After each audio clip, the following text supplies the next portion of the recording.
Today we're talking about blessed relationships.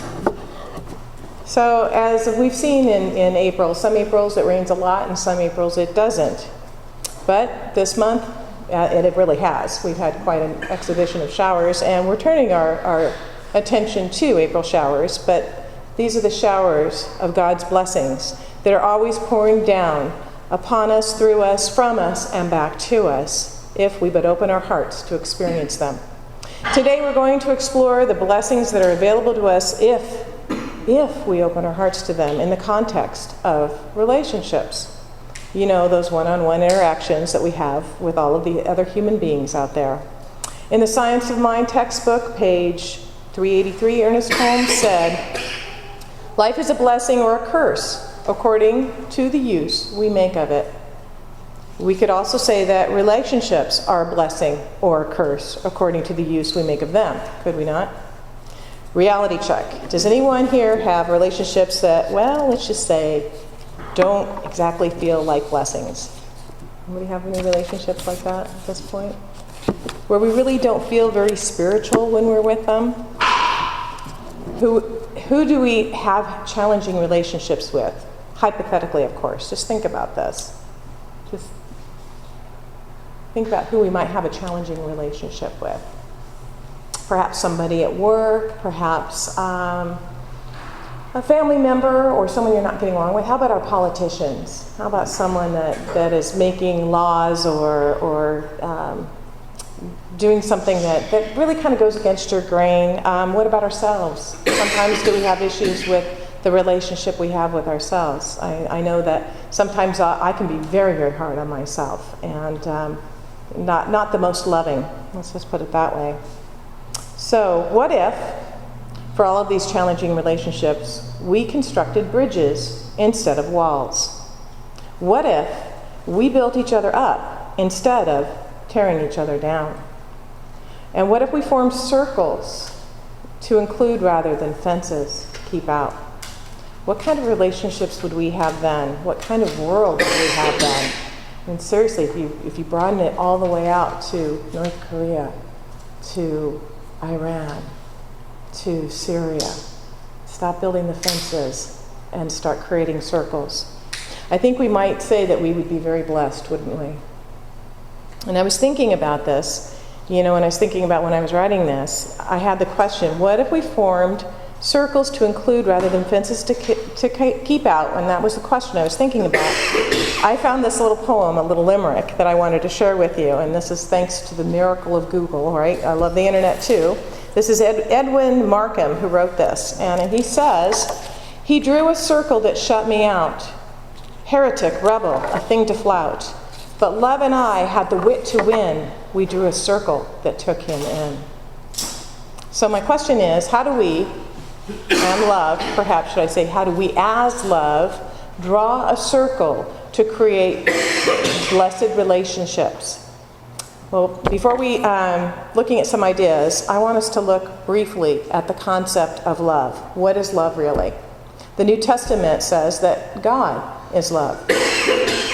Ernest Holmes in The Science of Mind says, "Love is the self-givingness of the Spirit through the desire of life to express itself in terms of creation.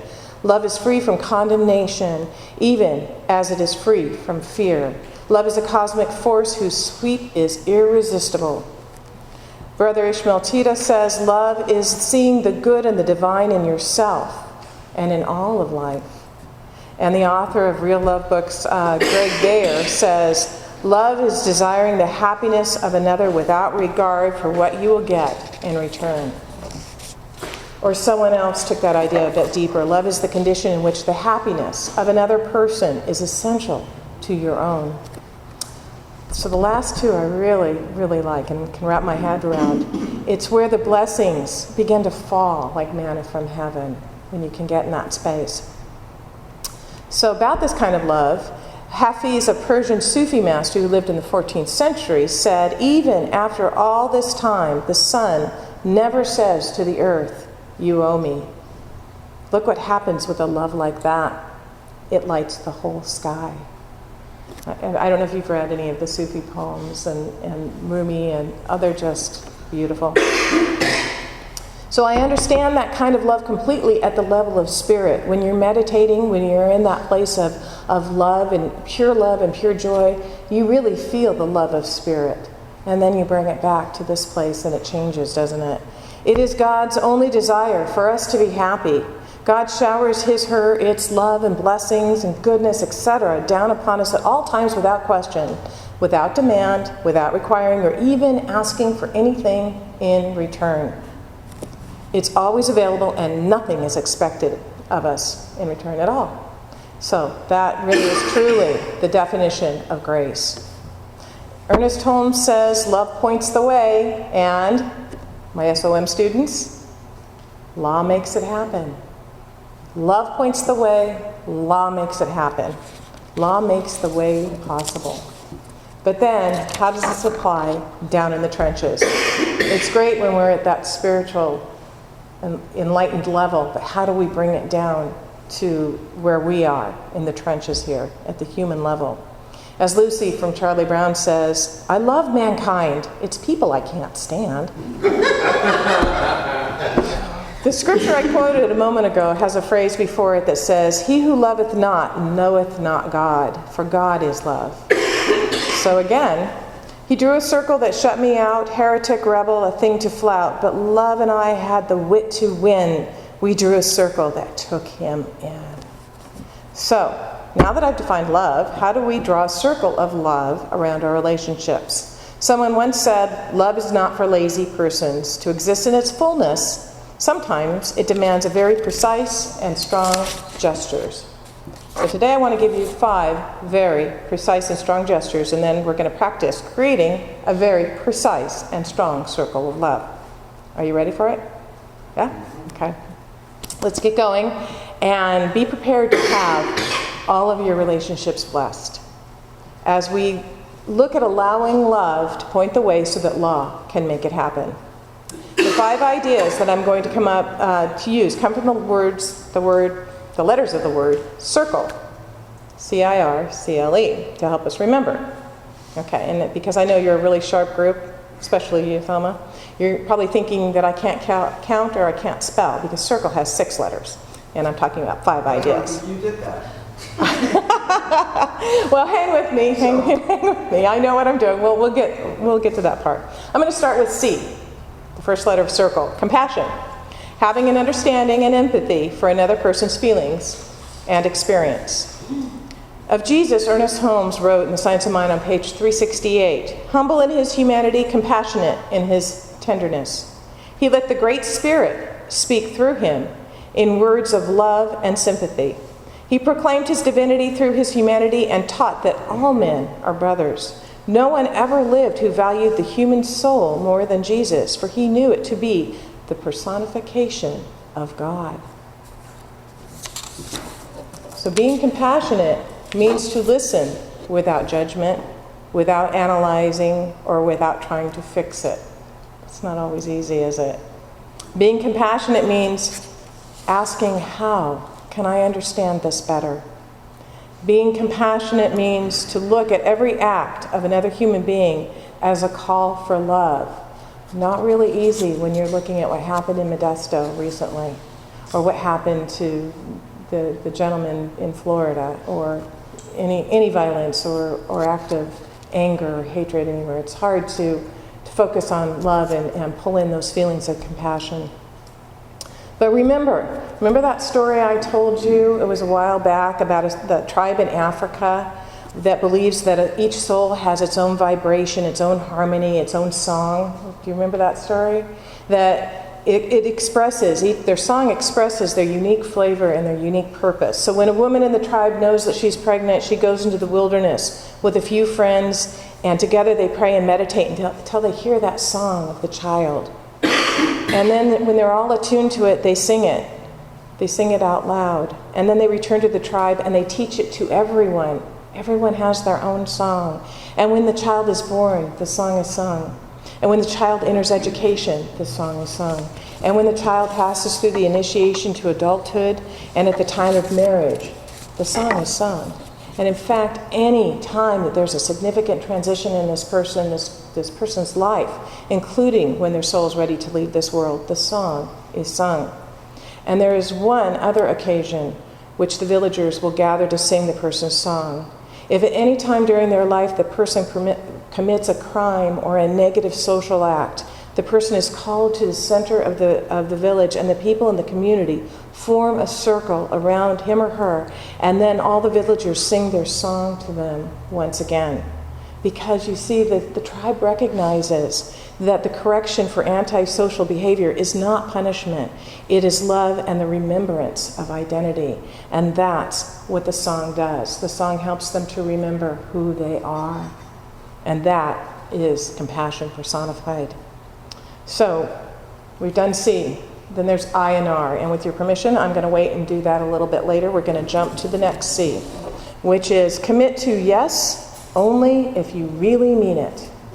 Clarify the confusion of the idea that being loving, unconditionally caring about another's happiness means saying yes to everything. I think it's very easy to get confused and think that you have to say yes to everything. If you can't say it with the pure desire for them to be happy, then you're not really loving. You really don't have their happiness in mind. Go deeper into why you were saying yes. Are you saying yes to keep the peace? Are you saying yes to prevent someone from being upset or disappointed in you? Are you saying yes to look good in someone else's eyes? Are you saying yes so that someone won't not love you and perhaps leave you? If so, then you really don't have their best interest in mind. You have yours. And that's not really unconditionally loving. Here is one reason why relationships often keep going downhill. You keep giving and giving and giving from that space, but it never seems enough. The other person is never satisfied, and they keep demanding more and more. And here's why. You've not really given them the thing that they really, really need, and that is to be and to feel truly loved. It's like giving only chocolate to a starving person and giving and giving and giving them chocolate. At first that sounds great, but after a while they keep wanting more, and they keep asking for more, more than the chocolate. And why are they doing that? Because the chocolate is not ever going to satisfy their hunger. You're not giving them what they truly need. It may taste good for a while, but it's not going to satisfy their need for nutrition. So finally, you say, exhausted and completely wiped out of chocolate, I just can't give anymore. Well, it wasn't that you couldn't give anymore, you just weren't giving what they truly needed. So I've given all that I have to give, and you never gave the one thing that you needed, and that was love, the real kind of love. It's more loving to say no than it is to say yes and not really mean it. So this C is to commit to saying yes, only if you can do it because you genuinely care about the other person's happiness. It's about being true to ourselves, too. L, we're going to go to L now. Let go of the expectations of other people. You never get to control somebody else's behavior. Gosh, I really want to sometimes. But you never really get to do that, right? Has wishing someone would change ever made the difference? Anybody ever tried doing that, wishing someone else would be different than who they are? And it doesn't work, does it? Does your judgment make things better? No, it doesn't really. So we have to let go, and we have to just get over that. So expand your thinking. We're moving on to E. We've done C, C, L, and E. We're saving I and R for a little bit. E is expand your thinking. Expand your thinking from I am right to I am willing to listen and understand. And how about this? It's really kind of extreme. I could be wrong about something. That's a hard one, isn't it? I could be wrong about something. So define wrong. Doesn't work, doesn't add up to a blessed relationship. Not bad, inherently flawed, worm in the dust or anything like that. It just doesn't work. I might be wrong about how I'm approaching this. It doesn't work. It's not adding up to a blessed relationship. So remember that our egos are on constant alert to anything that says we might be wrong, sometimes reacting before we even think about a situation. And when our egos take over, we create walls between each other instead of creating that circle to draw each other in. So here's the million-dollar question that I ask myself a lot, and I think it's a variation really of what Suzanne has said in class, but would I rather be loving or right? Would I rather be loving or right? What is it you asked? Do you remember? Would I rather be right or would I rather be at peace? There, would I rather be right or would I rather be at peace? Same thing. When you expand your thinking from I must be right, you widen the circle and move from defending to dialoguing. Defending is a struggle of opinions and viewpoints. Dialoguing is about sharing and understanding, and that's where the magic happens. Ask yourself, would I rather be right or loving? And remember, it's only the loving answer that will bring true happiness and blessed relationships. So, before I get to the I and the R, I want to summarize. C is for compassion.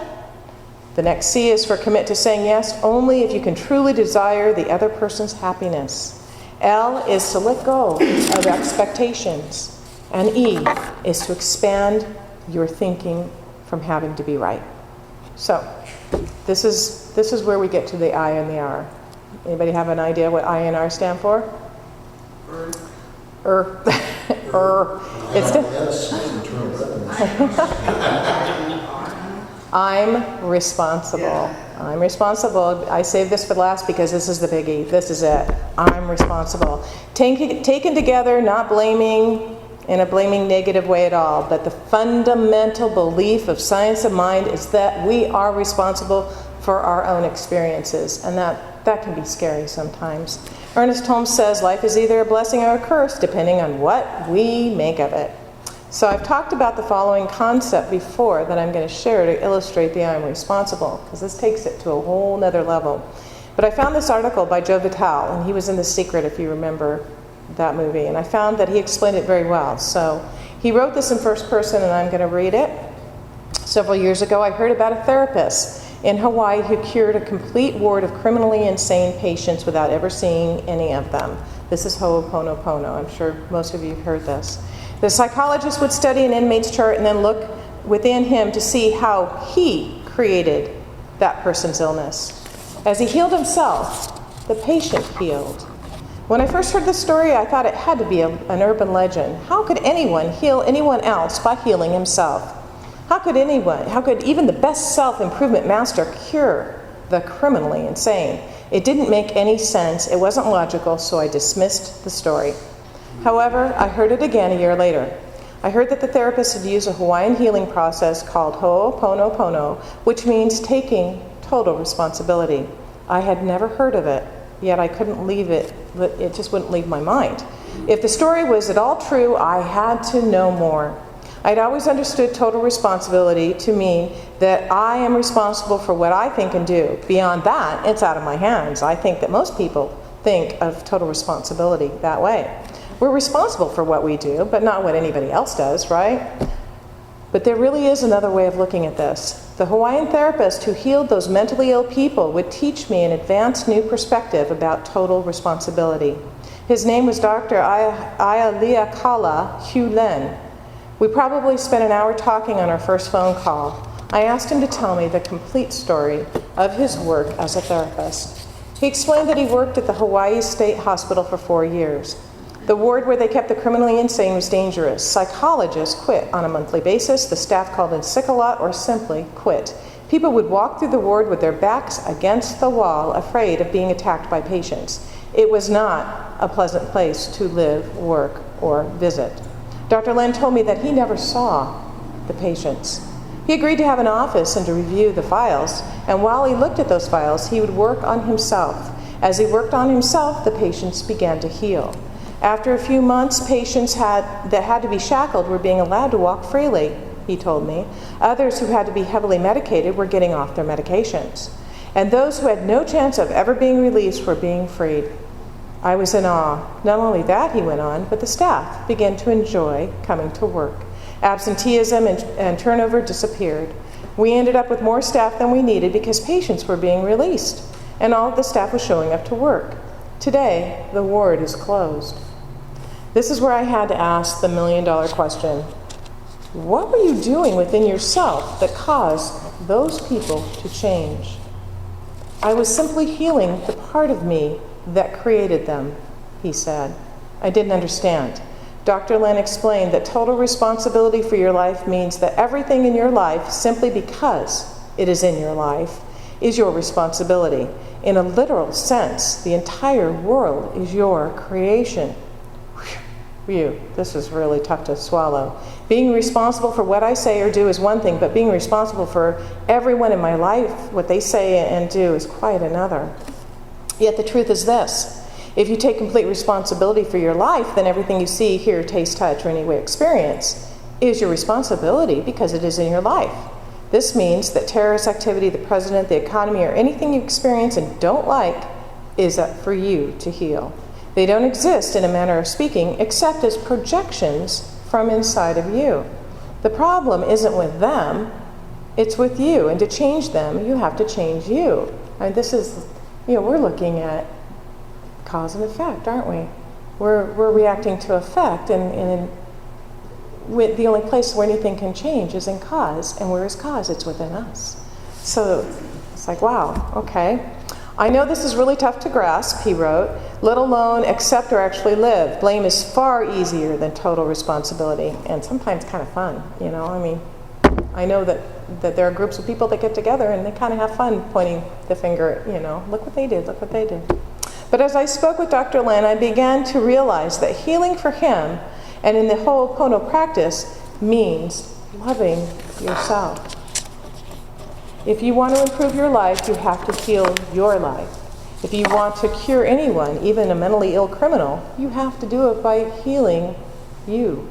I asked Dr. Lin how he went about healing himself. What was it he was doing exactly when he was looking at those patients' files? I just kept saying, I'm sorry and I love you, over and over again. I didn't say it to anyone in particular. I was simply evoking the spirit of love to heal within me that which was creating the outer circumstance, he explained. That's it? That's it. Whenever you want to improve anything in your life, there's only one place to look, inside yourself. And when you look, do it with love, because loving yourself is the greatest way to heal yourself. And as you heal yourself, you heal the world. And I will add, you create blessed relationships. So let's do a circle of love meditation. Okay? This all right now, right where you are. Get comfortable and close your eyes. And I want you to put 5 people, if you have 5 people, because I know we're all spiritually advanced folks here. So if you can think of 5 people that you have trouble with, perhaps even yourself, in a mental circle. And then I want you to stand in the middle of that circle and turn to each one of them and say, I'm sorry, I love you. So do that now.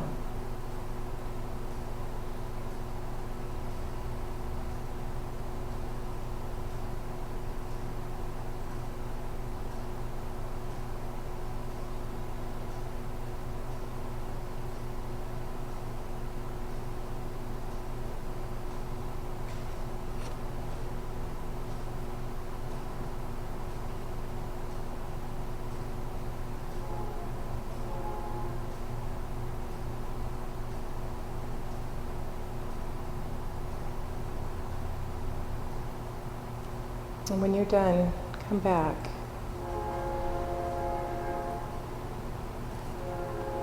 Take this practice with you and do this every day. Take a moment every day to think about this and do this, because we each have that power to create and to enjoy blessed relationships.